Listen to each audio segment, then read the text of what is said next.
네, 반갑습니다. 오늘은 이제 최척전, 이생규장전 뒤에 학습활동에 나오는 이제 최척전이 줄거리로 실려 있는데, 그 최척전하고 이생규장전을 좀 비교하는 활동들을 하고 이생규장전을 마무리하도록 하겠습니다. 음, 자, 최척전의 줄거리입니다. 여러분들 최척전은 사실 뭐 유명한 작품이죠. 여기저기 교과서에도 많이 실려 나오고 있고요. 그리고 뭐 시험에도 종종 출제되는 그런 작품이다. 이렇게 보시면 되겠습니다. 이건 전체 줄거리예요. 전체 줄거리인데 이제 이걸 읽으면서 이생규장전하고의 공통점 그리고 차이점들을 우리가 좀 같이 좀 살펴보도록 하겠습니다. 남원의 가난한 유생 최척. 아, 유생. 최척이야. 얘도 유생이야. 그렇죠. 선비, 유학을 공부한 선비. 자, 부친의 친구인 정상사의 집으로 공부하러 다닌다. 정상사의 친척이자 과부 심씨의 딸 오경 나오죠. 음. 오경은 최척에게 마음이 끌려 시를 써서 보내고 이들은 곧 사랑에 빠져 약혼을 한다 했습니다. 예전에는 이제 시를 많이 써서 보낸 거야. 이생규장전도 편지를 써서 보냈다고 했지만 편지의 내용은 결국 시였거든. 그러니까는 이제 시. 여러분들 문학이 얼마나 중요한 과목인지 알겠죠? 네. 여러분들 문학을 잘해야 됩니다. 그래야 이렇게 시도 써서 보내고 이렇게 하겠죠. 자, 이들은 곧 사랑에 빠져 약혼을 한다. 그러나 최척이 의병으로 참전하여 혼인 날짜가 지나도 돌아오지 않자 심씨는 오경을 부잣집으로 보내려고 한다. 오경은 최척을 기다리고 두 사람은 혼인한다 했습니다. 음, 혼인합니다. 이후 정유재란 이거 이제 정유재란 뭔지 알죠?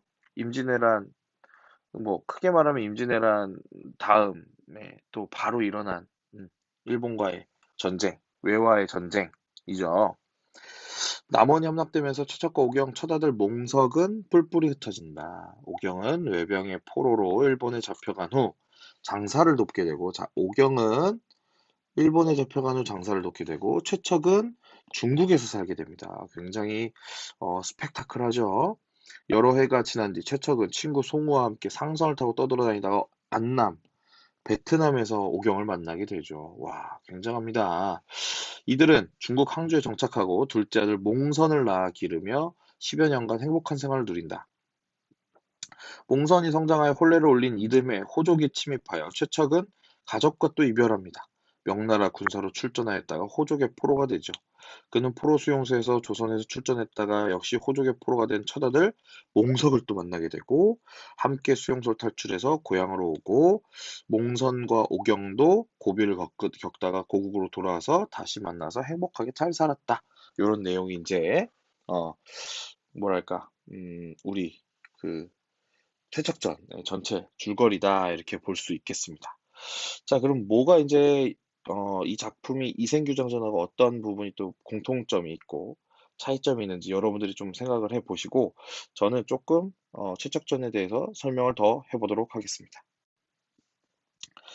최척전은 여러분들 등장하는 인물은 사실은 뭐 여러 명 있지만 제일 중요한 건 제목이 최척전이니까 최척하고 그 다음에 또 중요한 인물이 오경이겠죠.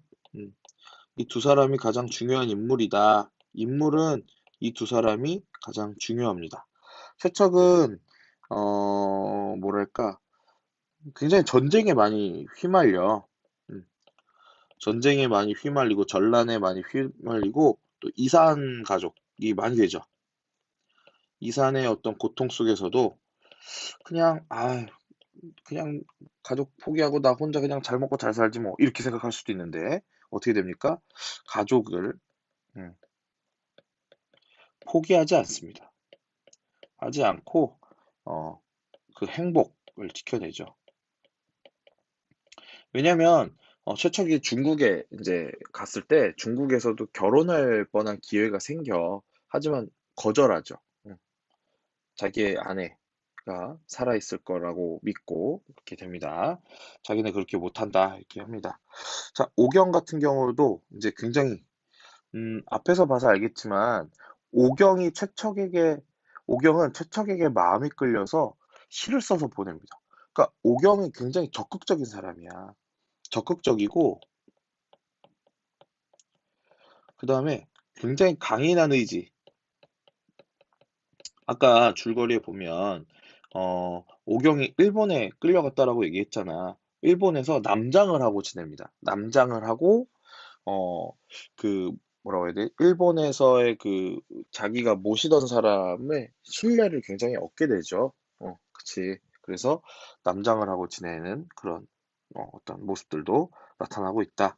강인한 의지와 어떤 지혜를 가지고 좀 어려움을 극복하죠. 그런 성격이다. 자, 그 다음에 이제 뭐, 사건? 사건이라고 한다면 뭐가 있을까요? 둘이 살아있는지 죽었는지도 몰라. 생사를 몰랐던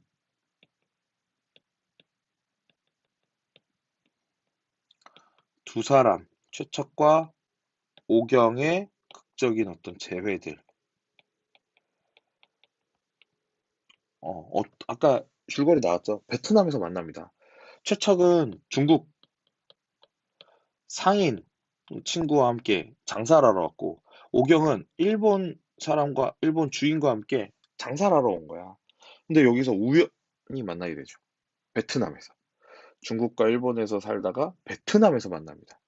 굉장히 이 아시아를 넓게 활용하는 그런 소설이다라고 얘기할 수 있겠죠. 뭐 배경으로는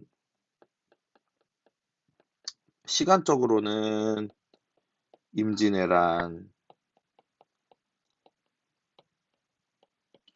정유재란, 그리고 그 이후까지 나타나고 있고요. 공간적으로도 음, 아까 조선부터 시작해서 중국, 일본, 베트남까지 굉장히 어, 공간을 넓게 쓰고 있다. 그런 것들이 있다. 어, 그러면 이제 우리가 이생규장전하고의 이제 공통점, 차이점을 좀 정리를 해봐야 되겠죠. 이생규장전과의 공통점이라면 뭐가 있을까, 여러분들? 이생규장전전과 최척전, 공통점, 공통점 뭐가 있을까? 일단 둘 다 뭐해?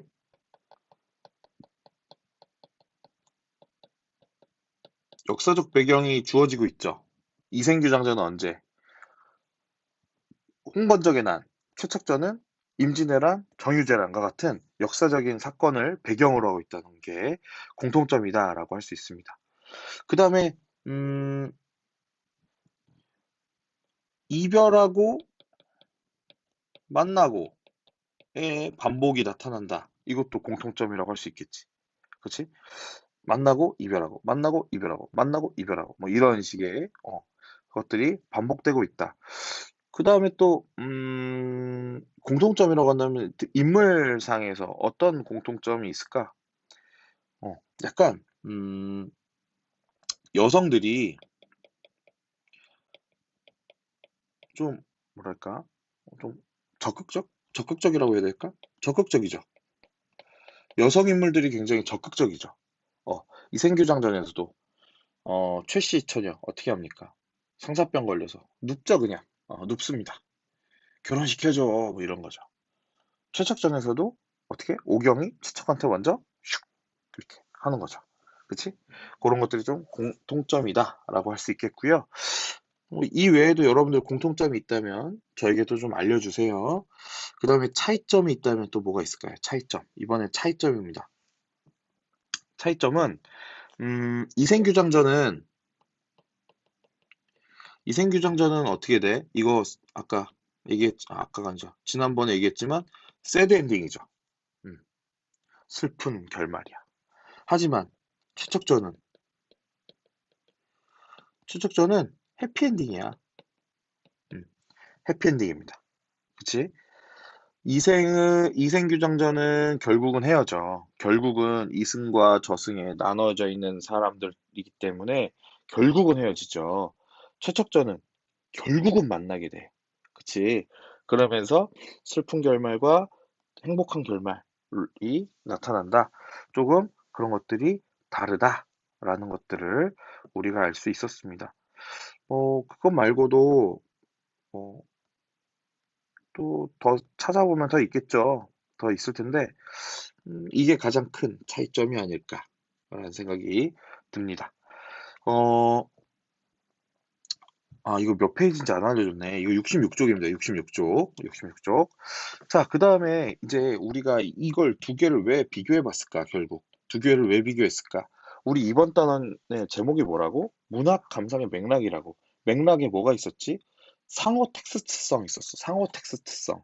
상호 텍스트성을 보여주는 하나의 예시가 이생규장전하고 최척전을 비교해서 보는 거죠. 그치? 이렇게 두 작품을 비교했을 때 어떤 효과가 있을까? 어떤 효과가 있는지 정리해보자. 뭐 이렇게 교과서에 나와 있습니다. 음, 유사한 부분, 차이점 이런 것들을 비교하면서 읽다가 보면 어떻게 되겠습니까? 작품에 대한 이해도가 좀 높아지겠죠.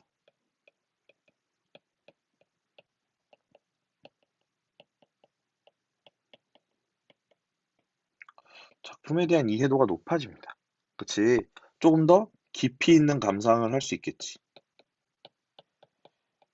조금 더 깊이 있는 감상을 할 수 있다. 그 다음에 어, 비교해서 읽으려면 두 개 읽어야 되잖아. 그치?